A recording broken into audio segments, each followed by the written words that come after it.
நம்ம கேட்கறதெல்லாம் கடவுள் கொடுக்க மாட்டாரு அப்படின்னு நினைக்கிறோம்ல. ஆக்சுவலி நம்ம கேட்கறத அப்படியே கடவுள் கொடுத்துருவாரு.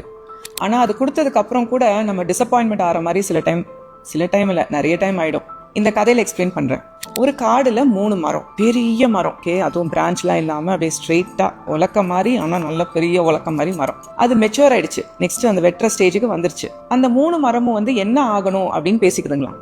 ஒரு மரம் சொல்லுதான், நான் ராஜா, மந்திரி, படை இதெல்லாம் போற படகாகணும்னு ஆசைப்படுறேன் அப்படின்னு சொல்லுதான். அடுத்த மரம் சொல்லுதான், நான் ராணி வச்சிருக்கிற வைரம், வைடூரியம், அந்த ப்ரெஷியஸ் ஜுவல்ஸ் அதெல்லாம் வைக்கிற ஒரு செஸ்ட், ட்ரெஷர் செஸ்ட் ஆவேன் அப்படின்னு சொல்லுதான். 3வது மரம் சொல்லுதான், இதெல்லாம் என்ன உங்க ஆசை, நான் ஃபியூச்சர், ராஜாங்கத்தோட ஃபியூச்சர், அரசகுமாரர், பிரின்ஸ் பிறந்து படுக்கிற தொட்டிலா நான் ஆக போறேன் அப்படின்னு 3ம் அதோட மேனிஃபெஸ்டேஷனை சொல்லுதான். அன்னைக்கு சாயந்தரமே ஒரு உட்கட்டரும் அவரோட பையனும் பார்த்துட்டு, டே என்ன மரண்டா இது 3ம், ஒரு மரத்தை வெட்டினா ஒரு வருஷத்துக்கு நம்ம விறகுக்கு ஆளாச்சுன்னு சொல்லிட்டு 3 மரத்தையும் வெட்டி சந்தோஷமா எடுத்துட்டு போறாங்க. வீட்டுக்கு போன உடனே அந்த பையனோட ஒய்ஃப், அப்பதான் கல்யாணம் ஆகி அவங்க பிரெக்னெண்டா இருப்பாங்க.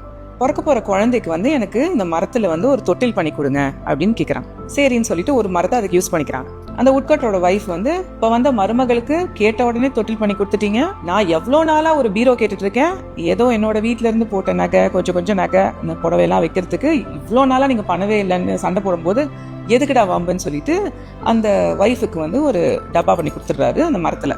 அப்புறம் அந்த பையன் சொல்வானா, அப்பா நம்ம இந்த கிராமத்துல, இந்த ஊர்ல நம்ம விற்கிறத விட 6 கடந்து போய் அங்க பெரிய ஊர் இருக்கு, அங்க போய் வித்தா நம்மளுக்கு லாபம் நிறைய வரணும்னே. ஆமாண்டா மகனே, நீ சொல்றது கரெக்ட்னு சொல்லி ஒரு சின்ன படகு பண்ணிடுறாங்க. ஒரு நாள் நைட் என்ன ஆகுது, திடீர்னு மழையில தட்டுறாங்க யாரோ. போய் பார்த்தா அந்த ஊர் ராஜா, அவங்க மனைவி, குழந்தை, மினிஸ்டரு, அப்புறம் கூட பாதுகாக்கிறதுக்கு 2 பேர் எல்லாம் நிக்கிறாங்க. என்னன்னா எதிரி நாடு படை சூழ்ந்துருச்சு.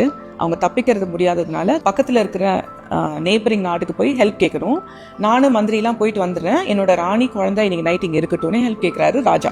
சரின்னு சொல்லிட்டு அந்த குழந்தைய இந்த புதுசா பண்ணி வச்சிருந்த இந்த தொட்டில போடுறாங்க. அத ராணியோட ட்ரெஸ், ராணியோட நகையெல்லாம் அந்த வச்சிருந்த பீரோ பாக்ஸ்ல வைக்கிறாங்க. இந்த ராஜாவும் மந்திரியும் எனக்கு படகு வேணும்பான்னு சொன்னோன்னே, எங்க கிட்ட இருக்கு ராஜான்னு சொல்லி இவங்க பண்ணின படகுல ராஜா பக்கத்து நெய்பரிங் நாட்டுக்கு போறாரு. இந்த 3 மரமும் மேனிஃபெஸ்ட் பண்ணது நடந்துருச்சா? ஆனா அவங்க நினைச்சது வேற மாதிரி, நடந்தது வேற மாதிரி. நம்மளாம் என்ன பண்றோம் தெரியுமா, கடவுளுக்கே கன்சல்டன்ட்.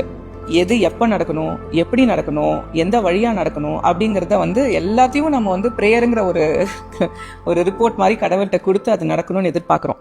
அதுக்கு பதிலா எனக்கு என்ன நல்லதோ அது உங்களுக்கு தான் தெரியும் கடவுளே, நீங்க பார்த்து செய்யுங்க அப்படின்னு கடவுள் கிட்ட விட்டுட்டோம்னா பெஸ்ட் ஆஃப் த பெஸ்டா நம்ம லைஃப்ல எல்லாம் அமையும். இதுதான் மேனிஃபெஸ்டேஷனோட ட்ரிக்.